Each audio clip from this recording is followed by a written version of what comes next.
Next stanza 13 stanza, but knowledge to their eyes her ample age, कि लेकिन जो knowledge है, यहाँ पे नॉलेज का पर्सोनिफिकेशन किया गया है, मानव की तरह बताया है कि जो नॉलेज है, ज्ञान है, to their eyes her ample page, कि उसके भी जो मतलब इतनी प्रचुर मात्रा में थी, इतनी बहुत ज़्यादा मात्रा में थी, तो वो भी क्या हुई, नॉलेज ने भी अपने पेज को अनरोल मतलब खोले नहीं उन लोगों के लिए, ठीक है, जो गांव के लोग हैं, गरीब जो मर चुके हैं, तो उन लोगों के लिए नॉलेज ने, ज्ञान ने भी अपने पेजों को नहीं खोला। Rich with the spoils of time, किन लोगों के लिए, जिनके पास बहुत ज़्यादा टाइम था और जिन्होंने बहुत ज़्यादा अपना टाइम वेस्ट कर दिया। Chill penury repress their noble rage, chill penury मतलब जो अत्यधिक बहुत ज़्यादा मात्रा में पेन्यूरी, जो गरीबी थी, रिप्रेस उसने दबा दिया देयर नोबल रेज, उनके अंदर जो उत्साह था, रेज मतलब होता है गुस्सा, गुस्सा से मतलब उत्साह था, जोश था, उसको दबा दिया। And froze the genial current of the soul, और उसने जमा दिया, ठंडा कर दिया किसको, जो उनके अंदर प्रतिभाएं थी उसको ठंडा कर दिया, उनकी आत्मा के अंदर जो प्रतिभाएं थी उनको। तो अपॉर्चुनिटी नहीं मिल पाई कुछ गरीबी के कारण, या फिर कुछ अवसर नहीं मिल पाने के कारण, उसके उनके अंदर जो जोश था, उनके अंदर जो टैलेंट था, वो बाहर नहीं आ पाया, न उनको नॉलेज मिल पाई, वो शिक्षित हो पाए। Full many a gem of purest ray serene, अब देखिए यहाँ पे कंपैरिजन किया गया है, full many a gem of purest ray serene की the dark unfathomed caves of ocean bear, ठीक है, सेकेंड लाइन से लेंगे, जो डार्क अनफेदम मतलब बहुत गहराई में, समुद्र की बहुत गहराई में, बहुत डीप में, अनफेदम मतलब बहुत डीप, जिसको नाप नहीं सकते इतना गहरा, जो केव्स होती है, गुफाएं होती है समुद्र के अंदर, उसमें बहुत सारे जेम्स होते हैं, रत्न होते हैं, और प्योरेस्ट रेसिन जो बहुत प्योर होते हैं, बहुत शुद्ध होते हैं, बहुत चमकीले होते हैं, वो लोगों को दिखाई नहीं देते, ठीक है।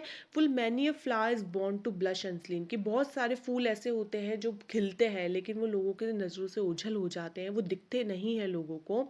And waste is sweetness on the desert air, और उनकी रेगिस्तानी हवाएं जो है उनमें ही उनकी स्वीटनेस, सारी जो मधुरता है वो क्या हो जाती है, सब खो जाती है। मतलब ऐसे जो जेम्स हैं, ना ही वो जो हीरे जवाहरात हैं, ना ही जो वो फ्लावर्स हैं जो कि लोगों के नज़रों में नहीं आ पाते हैं, ठीक है। उसी तरीके से जो गांव के लोग हैं जो कुछ मर चुके हैं, तो उनके अंदर ऐसा टैलेंट था लेकिन वो लोगों को नहीं दिखा पाए, ठीक है, वो भी इन जेम्स की तरह, इन फ्लावर्स की तरह क्या हो गए, लोगों की नज़रों से ओझल हो गए, मतलब लोगों की नज़रों में नहीं आ पाए, अपॉर्चुनिटी नहीं मिल पाने के कारण या गरीबी के कारण। देखिए नेक्स्ट स्टेंजा, अभी तक हमने पढ़ा कि पॉइंट बोलते हैं कि उस उन जो विलेजर्स जो कि अभी यहाँ कब्रों में लेटे हुए हैं, तो उनमें से काफ़ी जो ऐसे होंगे जो कि बहुत अच्छे अच्छे काम कर सकते थे, महान काम कर सकते थे, जिनको हिस्ट्री में उन्हें जाना जाता, लेकिन वो नहीं कर पाए अपॉर्चुनिटी की कमी के कारण। उसी इसको आगे बढ़ाते हुए बोलते हैं पॉइंट, देखिए कि उनमें से हो सकता है कोई विलेज हैम्पटन की तरह रहा होगा। हैम्पटन कौन था? हैम्पटन इंग्लैंड का एक फेमस पॉलिटिशियन था, जिन्होंने चार्ल्स फर्स्ट की जो टैक्स नीति थी, उन्होंने टैक्सेस लगाए थे चार्ल्स फर्स्ट ने, तो उस चीज़ का बहुत ज़्यादा अगेंस्ट गए थे, बहुत करेज के साथ, साहस के साथ उन्होंने उसका विरोध किया था। तो हो सकता है कोई साहसी रहा होगा उन विलेजर्स में हैम्पटन की तरह, दैट विद डोंटलेस ब्रेस्ट, डोंटलेस मतलब करेजियस, ठीक है, जो करेजियस रहा होगा, बिल्कुल निडर रहा होगा। द लिटिल टायरेंट ऑफ इस फील्ड विद स्टूड, हो सकता है इन विलेजर्स में कोई जो छोटे मोटे शासक हैं, टायरेंट होते हैं जो अत्याचारी है, ठीक है, अत्याचारी शासक है, उनके विरोध में खड़ा हुआ होगा। सम म्यूट इंग्लोरियस मिल्टन हेयर में रेस्ट, हो सकता है इन विलेजर्स में कोई म्यूट इनग्लोरियस मिल्टन, मिल्टन की तरह रहा होगा, जो कि कैसा था। अब देखिए म्यूट और इनग्लोरियस बताया गया है मिल्टन को, क्योंकि वो कम एज में उनकी आंखों की रोशनी चली गई थी, ठीक है, तो उस वजह से वो ज़्यादा वर्क को नहीं कर पाए, ठीक है। तो हो सकता है कि मिल्टन की तरह फेमस पोइट की तरह रहा होगा, ठीक है, लेकिन अपॉर्चुनिटी नहीं मिलने के कारण वो आगे नहीं बढ़ पाए। सम क्रोमवेल लेस ऑफ इस कंट्रीज ब्लड, या हो सकता है क्रोमवेल, देखिए कौन है क्रोमवेल, भी इंग्लैंड के एक फेमस पॉलिटिशियन थे, जिन्होंने भी चार्ल्स फर्स्ट के सिविल वॉर के दौरान चार्ल्स फर्स्ट के अगेंस्ट गए थे, उनको अपोज किया था। गिल्टलेस थे बिल्कुल ये, ऑफ इस कंट्रीज ब्लड, जिसने अपने देश के लिए खून बहाया था। तो हो सकता है कि जो ये विलेजर्स लेटे हुए हैं ग्रेव में, उन वो उनमें से कोई हैम्पडन की तरह डॉन्टलेस रहा होगा, करेजियस रहा होगा, या फिर कोई मिल्टन की तरह रहा होगा, कोई क्रोमवेल की तरह रहा होगा, लेकिन अपॉर्चुनिटी नहीं मिलने के कारण आज उन्हें कोई जानता नहीं है, वो ये सब चीज़ें जो है वो दिखा नहीं पाए, अपने अंदर के जो गुण हैं उनको बाहर नहीं ला पाए। नेक्स्ट देखिए, the applause of listening senates to command. देखिए सीनेट्स कौन होते हैं, पॉलिटिशियन होते हैं। जब वो कमांड देते हैं, स्पीच वगैरह देते हैं, तब उनकी क्या की जाती है, वाहवाही की जाती है। अप्लॉज मतलब उनके प्रशंसा की जाती है, अप्रिशिएट किया जाता है। ठीक है, तो हो सक मतलब लेकिन उन सीनेट्स की तरह हो सकता है कि कुछ सीनेट्स की तरह हुए होंगे इनमें से, ये विलेजर्स में से, लेकिन नहीं, वो नहीं बढ़ पाया आगे। The threads of pain and ruin to despair. उनके तो क्या था जीवन में, थ्रेड्स ऑफ पेन मतलब दर्द का एक डर था हमेशा, मतलब दर्द में जीना, एंड र्यून टू डिस्पायर। और इस चीज़ ने उनको क्या कर दिया, जो गरीबी थी उन्होंने उनको बर्बाद कर दिया। डिस्पायर घृणा करने योग्य बना दिया, कि लोग उनसे घृणा करने लगे। To scatter plenty over smiling land, कि जो अपनी मातृभूमि, अपने देश या फिर अपनी जो लैंड है जहाँ पे वो रहते हैं, तो इस तरीके से मतलब वो क्या नहीं कर पाए, एक खुशियाँ सी नहीं, स्माइल जो है वो नहीं फैला पाए, उस पर मतलब फैल नहीं पाए, उस पर राज नहीं कर पाए ये। And read there history in a nation size. और उन्होंने इस महानता को कोई काम नहीं कर पाया जिससे उन्हें राष्ट्र के इतिहास जो है उनके पन्नों में पढ़ा जाए। ठीक है, राष्ट्र में कि इतिहास में इनका नाम लिखा गया हो। तो इस तरह के अपॉर्चुनिटी नहीं मिल पाने के कारण, गरीबी के कारण वो लोग जो है वो आगे नहीं। देखिए नेक्स्ट, देयर लॉट फोरबिड, कि उनके जो भाग्य है उन्होंने मंजूरी नहीं दी उनको आगे बढ़ने की, मतलब उनके भाग्य ने भी साथ नहीं दिया। Not circumscribed alone their growing virtues. उनके भाग्य ने न केवल उनको मतलब सीमित किया, और देयर ग्रोइंग वर्च्यूज, जो उनके बढ़ते हुए गुण थे, उनके जो अंदर टैलेंट था, गुण था, उनको आगे बढ़ने से न केवल रोका, बट देयर क्राइम्स कन्फाइड। लेकिन उन्होंने वो आगे नहीं बढ़ पाया, इसका मतलब ये नहीं कि उन्होंने क्राइम्स किए, उन्होंने कभी क्राइम्स भी नहीं किए, उनके क्राइम्स भी क्या थे, बहुत सीमित थे, कन्फाइंड मतलब उनको भी सीमित कर लिया। ठीक है, वो भी क्राइम्स भी नहीं किए। Forward to wade through slaughter to throne, उन्होंने कभी एक सिंहासन पाने के लिए कभी किसी का कत्ल नहीं किया। And shut the gates of mercy to mankind, ना ही मानवता के लिए अपने जो दिल के दरवाजे थे, अपने जो दया के दरवाजे थे, वो कभी बंद नहीं की। मतलब मानवता के ऊपर हमेशा क्या रखी, उन्होंने दया रखी। ठीक है, अपने गुणों को, अपने टैलेंट को आगे नहीं बढ़ा पाए वो, लेकिन उन्होंने क्राइम्स भी नहीं किया, ना ही किसी का कत्ल किया, ना ही क्या किया, किसी पे दया करना बंद किया। The struggling pangs of conscious truth to hide, तो उनके जीवन में क्या था, स्ट्रगलिंग था, मतलब बहुत ज़्यादा संघर्ष किया उन्होंने। पैंग्स, और उस संघर्ष से जो उनको पैंग्स मतलब जो दर्द मिलते थे, वो कभी भी, ये वाली सच्चाई उन्होंने कभी किसी से छुपाई नहीं। To quench the blushes of ingenuous shame, to quench the blushes of ingenuous shame. Ingenuous मतलब सरल, बहुत साधारण सा जो अपना जीवन था, बहुत गरीबी में जो वो साधारण सा जीवन जीते थे, तो कभी भी इस चीज़ को उन्होंने दबाया नहीं, कभी भी उस चीज़ में शर्मिंदगी महसूस नहीं की। To heap the shrine of luxury and pride, देखिए एल लग्जरी का एल कैपिटल, पी का प्राइड का पी कैपिटल, मीन्स ये पूरी कम्युनिटी को, जो लग्जरियस पीपल है, प्राइड पीपल है, प्राउड पीपल है, तो उनको जो है वो इंडिकेट करते हैं वर्ड्स। ठीक है, जो लोग बड़े बड़े लोग हैं, जो घमंडी लोग हैं, उन्होंने कभी भी उनके आगे ऐसा नहीं कि उनकी चापलूसी की हो, उन्हें उनकी भेंट में मंदिर वगैरह चढ़ाए हों। मंदिर वगैरह चढ़ाने का मतलब, मंदिर वगैरह बनवाने का मतलब कि उनकी कभी भी चापलूसी नहीं की। With incense kindled at the muse flame, कि उन्होंने कभी भी, म्यूज होता है जो पोइट्री की देवी होती है वो। ठीक है, लेकिन उन्होंने कभी भी ये नहीं कि अगरबत्ती जला के उनके लिए कोई कविताएं गाई हों, कि कोई गीत वगैरह गाया हो। कहने का मतलब क्या है, कि उन्होंने कोई अमीर लोगों की या फिर जो बड़े बड़े लोग हैं उनकी चापलूसी भी नहीं की। ठीक है, उन्होंने बहुत साधारण सा, बहुत सरल सा जीवन उन्होंने जिया। Far from the madding crowds ignoble strife, बहुत इंपॉर्टेंट स्टेंजा है ये वाला। Far from the madding crowds ignoble strive, की जो ये पागलपन की भीड़ है, जो शहरों में पागलपन की भीड़ होती है लोगों की पैसा वगैरह कमाने के लिए, तो इन सब चीज़ों से दूर, इग्नोबल स्ट्राइव, कभी भी उन्होंने एक तुच्छ घटिया सा स्ट्रगल नहीं किया, संघर्ष नहीं किया, गलत काम नहीं किया। Their sober wishes never learn to stray, जो उनकी साधारण सी इच्छाएं थी जीवन में, उन्होंने कभी भी उसको भटकाया नहीं उन लोगों को इधर उधर। Along the cool sequestered vale of life, उन्होंने बहुत कूल तरीके से, बहुत शांत तरीके से उन्होंने अपने जीवन को जिया। ठीक है, अपने जीवन को बिल्कुल अलग से अलग करके, मतलब इन सब चीज़ों से अलग रहकर उन्होंने जिया।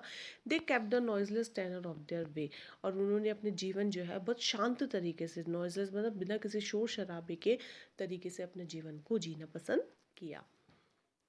Yet even these bones from insult to protect, लेकिन फिर भी ये जो हड्डियां हैं, हड्डियों से मतलब ये जो लोग हैं, वो एक चीज़ तो चाहते थे क्या, कि इंसल्ट टू प्रोटेक्ट, कि मरने के बाद तो कम से कम क्या है, अपने आप को इंसल्ट से बचाना। ठीक है, दूसरे इंसल्ट ना करें, कम से कम मरने के बाद तो ऐसा हो। कैसे, some frail memorial still erected high, क्योंकि कुछ जो फ्रेल मतलब वीक, कमज़ोर सी जो मेमोरियल है, धुंधली सी जो यादगार चीज़ है, वो क्या है, उनके कब्र पर रखी गई है। ठीक है, मतलब कुछ मेमोरीज जो है या उनके कुछ याद में कुछ चीज़ें जो है वो की गई है उनके कब्र के ऊपर, विथ अनकाउथ राइम्स, की अनकाउथ मतलब बिल्कुल देहाती भाषा में पोएम्स या लाइनें वगैरह जो है वो कविताएं लिखी गई है, एंड शेपलेस स्कल्पचर डेक्ड, और बिना किसी मतलब टूटी फूटी और बिल्कुल जिसकी कोई शेप नहीं है, इस तरीके की जो मूर्ति है वो रखी गई है। Implores the passing tribute to sigh, कि कम से कम वहाँ से गुजरने वाले जो जो ये सब चीज़ें जो है वो विनती करती है, ध्यान आकर्षित करती है उन लोगों का जो वहाँ से गुजरते हैं, और कम से कम वो उनकी श्रद्धांजलि में एक आहा तो भर सके। ठीक है, तो कम से कम इतनी चीज़ें तो हैं उनके कब्र के ऊपर। ठीक है, जो ये दर्शाती है कि कम से कम ये लोग जो है वो चाहते हैं कि मरने के बाद तो वो अपने आप को इंसल्ट से प्रोटेक्ट कर सके। पढ़ने से पहले मैं आपको बता दूं, पहले स्टेंजा में हमने पढ़ा था कि हर कोई जो विलेजर है वो अपने आप को इंसल्ट से प्रोटेक्ट करने के लिए ये तो चाहता है कि उसके मरने के बाद जो है उसके कब्र के ऊपर कुछ यादों में उसकी कुछ मेमोरेबल चीज़ लिखी जाए या करी जाए, जिससे वहाँ से आता जाता जो आदमी है वो एक ट्रिब्यूट उसको दे सके, उसकी तरफ ध्यान आकर्षित हो सके। ठीक है, कम से कम मरने के बाद तो उसकी इंसल्ट ना हो। देयर नेम, देयर ईयर्स, अब उनके जो कब्र के ऊपर उनके नाम लिखे गए हैं, देयर ईयर्स, उनके जो जन्म के या मृत्यु के ईयर्स लिखे गए हैं, spell by the unlettered muse, जो कि किसके द्वारा लिखे गए हैं, अनलेटर्ड मतलब अशिक्षित व्यक्ति के द्वारा, किसी के द्वारा लिखे गए हैं। The place of fame and elegy supply, जहाँ पे उनकी प्रसिद्धि में कुछ लिखना चाहिए था, उनके लिए कुछ लिखना चाहिए था, या एलिजी सप्लाई उनके ऊपर शोक गीत लिखना चाहिए था। And many Holi text around शीज twos, बल्कि उस म्यूज़ ने क्या किया, बहुत सारी होली मतलब बाइबल से ली हुई कुछ पंक्तियाँ, कुछ लाइन्स जो है वहाँ पे बिखेर दी, मतलब वहाँ पे लिख दी उनके कब्र के ऊपर। That teach the rustic moralistic to die, जो कि रस्टिक मतलब जो और ग्रामीण के जो लोग हैं बाकी, उनको बताती है कि भाई मृत्यु है वो हर किसी को आनी है, मृत्यु निश्चित है। ठीक है, तो जहाँ पे उनकी प्रसिद्धि के उनके ऊपर कुछ चीज़ लिखी जानी चाहिए थी, या फिर उनकी कुछ शोकगीत लिखा जाना चाहिए था उनके ऊपर, तो ऐसा नहीं लिखकर बल्कि बाइबल्स की कुछ लाइन जो है वो लिख दी गई है।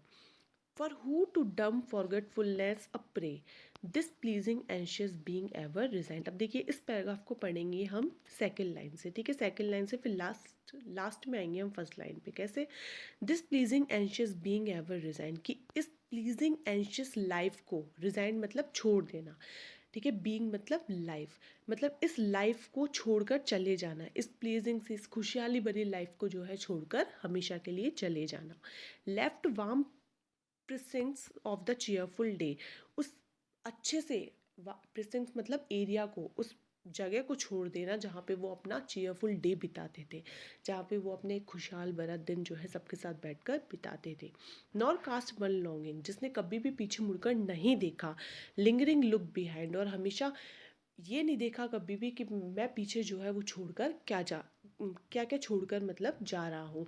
तो ऐसा जो व्यक्ति है वो कभी भी ये नहीं चाहेगा कि वो किसका शिकार बन जाए, फॉरगेटफुल, डम फॉरगेटफुलनेस मतलब वो उसे भूल जाए। ऐसा व्यक्ति जो है या फिर ऐसा ग्रामीण जो है वो कभी भी ये नहीं चाहेगा वो कि भूलने का शिकार बन जाए, कि लोग उन्हें भूल जाए, कि जबकि वो अपने पीछे जो है वो इतनी सारी चीज़ें छोड़कर जा रहा है।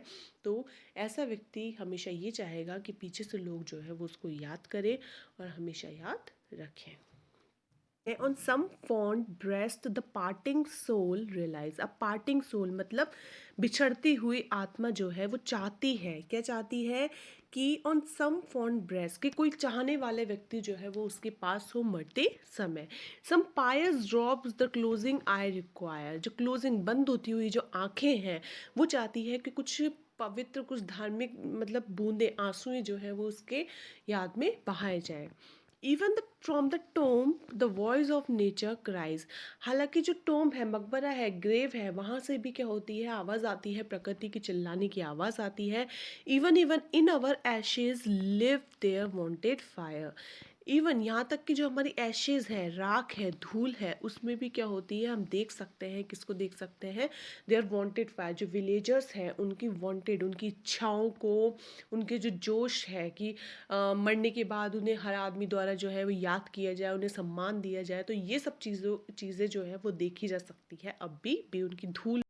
देखिए, फॉर दी यहाँ पे रेफर कर रहा है, पॉइंट अपने आप को एड्रेस कर रहा है, बोलता है कि who mindful of the unhonoured dead, कि जो ध्यान देता है किसकी तरफ, उन लोग, उन मरे हुए विलेजर्स की तरफ जिसकी मृत्यु के बाद कोई सम्मान नहीं दिया गया है, जिन्हें दोस्त in these line they are artless tale relate. हालांकि इन लाइन में मैं क्या कर रहा हूँ, आर्टलेस मतलब उनकी जो सिंपल सी कहानी है, साधारण सी कहानी है, उसको कह रहा हूँ इन पंक्तियों में।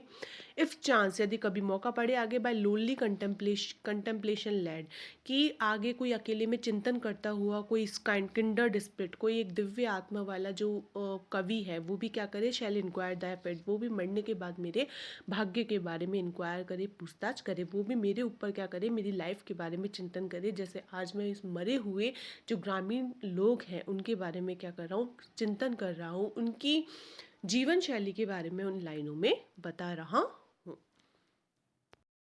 देखिए, जो पॉइंट है वो बोलता है कि मुझे जो है, कभी हो सकता है कि कोई कवि हो, वो चिंतन करता हुआ, वो मेरे बारे में सोचता हुआ आए और मेरे बारे में इंक्वायर करे कि भाई मैं कहाँ हूँ। तो हो सकता है सम होरी हेडेड, कि कोई सफ़ेद बालों वाला जो स्वयं है कंट्री का, जो उस ग्रामीण क्षेत्र का पीपल है, लोग है, वो कहे उससे कि often have we seen him at the peep of dawn, कि अक्सर हम उसे देखा करते हैं कहाँ पे, जहाँ से पीप ऑफ डॉन मतलब जब सूर्योदय से पहले के समय में हम उसे देखा करते हैं। डॉन मतलब होता है सूर्योदय के पहले के समय, जब आकाश में लालिमा छाई होती है। Brushing with hasty steps the dead dews away, और आगे बढ़ते हुए अपने कदमों से जो ओस है उसकी बूंदों को साफ करते हुए, to meet the sun upon the upland land, upland lawn, जो ऊपर पहाड़ी है उस पे जो घास का मैदान है उस पर अपने कदमों को तेजी से आगे बढ़ाते हुए, ताकि वो किससे मिल सके, सन से मिल सके, सूर्योदय को देख सके। तो वहाँ पे अक्सर जो है वो हमने टॉमस ग्रे को देखा है। हो सकता है कि कोई आदमी वो है, वो मेरे बारे में इस तरीके से बताए। There at the foot of yonder nodding beech, कि हाँ, हमने उसे कहाँ देखा है, हमने उसे कहाँ देखा था, at the foot of yonder nodding beech, ठीक है, कि जो एक पेड़ है जिसकी शाखाएं जो है नॉडिंग मतलब सिर हिला रही है, लहर रही है हवा से, कि दे एट द फूट, उसके नीचे हमने उसे देखा था, that wreathes is old fantastic root so high, कि रेत, जहाँ पे जो उसकी जड़ें हैं उस पेड़ की, वो कैसी माला की तरह अजीब तरीके से फैली हुई है। His listless length at noon tide would he stretch, जिसमें कहाँ जो नून टाइड है मतलब जो लंबा सा दोपहर का समय है, उसमें वो क्या करता है, उस पेड़ के नीचे लेटा हुआ था। And pore upon the brook that babbles by, और जल प्रवाह जो जल धारा पास में बह रही है, वो उसको टकटकी लगाए वहाँ पर लेटे हुए आराम से देख रहा था। तो हो सकता है कि कोई आदमी जो है वो टॉमस ग्रे के बारे में, यानी मेरे बारे में, टॉमस ग्रे बोलता है, हो सकता है कि जो मेरे बारे में कोई आदमी इस तरीके से उस कवि को बताए। Hard by yon wood now smiling as an scorn, कि मेरे बारे में आगे क्या बताएगा, कि हाँ, शायद मैंने उसे देखा है, कहाँ पे देखा था, यॉन वुड, पास ही के जंगल में, now smiling as an scorn, कि कभी कभी उसके घृणा पूर्वक जो स्माइल है, स्कॉनफुल हेटफुल स्माइल है उस, वो मुस्कुराते हुए, muttering his wayward fancies he would rove मतलब टहलना, कि हाँ, हमने उसे टहलते टहलते देखा था। मटरिंग, कभी कभी वो क्या है, बड़बड़ाता है, मतलब धीरे धीरे से गुनगुनाता रहता है अपनी कल्पनाओं में, अपनी बातों को जाने क्या क्या बोलता रहता है। नॉट ड्रूपिंग वोफुल मैन, लेकिन अब वो कैसा आदमी, ऐसा लगता है, ऐसा आदमी जैसे ड्रूपिंग वोफुल मैन, जैसे कि बहुत चिंता में डूबा हुआ वोफुल मैन, बहुत दुख भरा इंसान हो। लाइक वन फॉरलॉन, जैसे कि कोई अकेले एक आदमी हो, और क्रेज विथ केयर, या फिर बहुत ज़्यादा चिंताओं में डूबा हुआ है, और क्रॉस्ड इन होपलेस लव, या फिर उसको जीवन में निराशाजनक प्यार जो है वो मिला है। तो इस तरीके से कभी कभी हमने उसे जंगल में जो है वो डोलते हुए देखा है, टहलते हुए देखा था।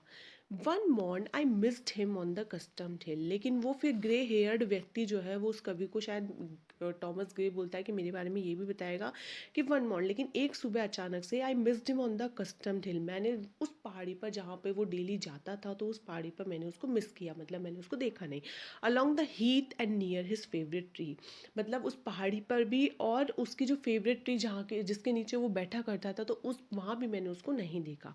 अनदर केम, फिर दूसरा दिन आया। नॉर येट बिसाइड द रिल, तो मैंने उस जल प्रवाह के पास भी उसको नहीं देखा।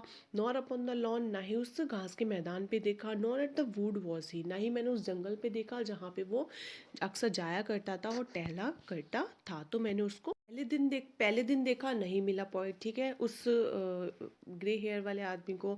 दूसरे दिन देखा, नहीं मिला। फिर नेक्स्ट डे उसको क्या हुआ, विद डिजिस, वो उस आदमी से पॉइंट्स मतलब पॉइंट से कहेगा टॉमस ग्रे के बारे में, वो जो ग्रे हेयर्ड आदमी है वो, कि विद डिजिस, मैंने देखा लोगों को क्या करते हुए, विद सैड एरे, मतलब दुख भरे हुए जो कपड़े हैं जो शोक के समय पहने जाते हैं, तो उनमें तो डिजिस मतलब होते हैं मॉर्निंग सॉन्ग, शोक गीत गाते हुए जा रहे थे। स्लो थ्रू द चर्च वे, पथ, कहाँ की तरफ जा रहे थे, जो चर्च है उस रास्ते से जो है वो जा रहे थे। उस रास्ते पर वी सॉ हिम बॉन्ड, में हमने देखा कि उसको पोइट को ले जाया जा रहा है, मतलब उसके मृतक शरीर को ले जाया जा रहा है। अप्रोच एंड रीड, अब वो ग्रे हेयर्ड आदमी जो है उस पोइट को, कवि को लाएगा किस पे, मेरी जो कब्र है उस पर, एंड रीड ऑफ, पढ़ने के लिए कहेगा जो उस कब्र पर इंस्क्रिप्शन, जो इस कब्र पर लाइंस लिखी गई है, स्मृति लाइंस लिखी गई है। For thou canst read the lay, ठीक है, और जिस कब्र में मैं पड़ा हुआ हूँ या लेटा हुआ हूँ। Graved on the stone beneath, किस कब्र में, उस कब्र में, ऑन द स्टोन, उस पत्थर पे है, बीनीथ, किसके नीचे, योन इज थॉर्न, जो कांटेदार एक बहुत बड़ा वृक्ष है उसके नीचे एक पत्थर है, उसके नीचे क्या है, मेरी कब्र है जहाँ पे मैं हमेशा के लिए लेटा हुआ हूँ। तो वो ग्रे हेयर जो सफ़ेद वालों वाला आदमी है वो पॉइंट से कहेगा, उस कवि से कहेगा, ये रहा टॉमस ग्रे की, ये रही टॉमस ग्रे की कब्र, और वो उस लाइन को पढ़ने के लिए कहेगा। तो टॉमस ग्रे भी चाहते हैं कि मरने के बाद जो है वो मुझे इस तरीके से याद रखे। मैं चाहता हूँ कि जिस तरीके से मैं जो ग्रामीण है, विलेजर्स हैं, उनकी लाइफ को मेरी लाइंस में रिलेट कर रहा हूँ, कह रहा हूँ, तो कोई मेरे बारे में भी आकर इस तरीके से पूछे और मुझे याद रखे।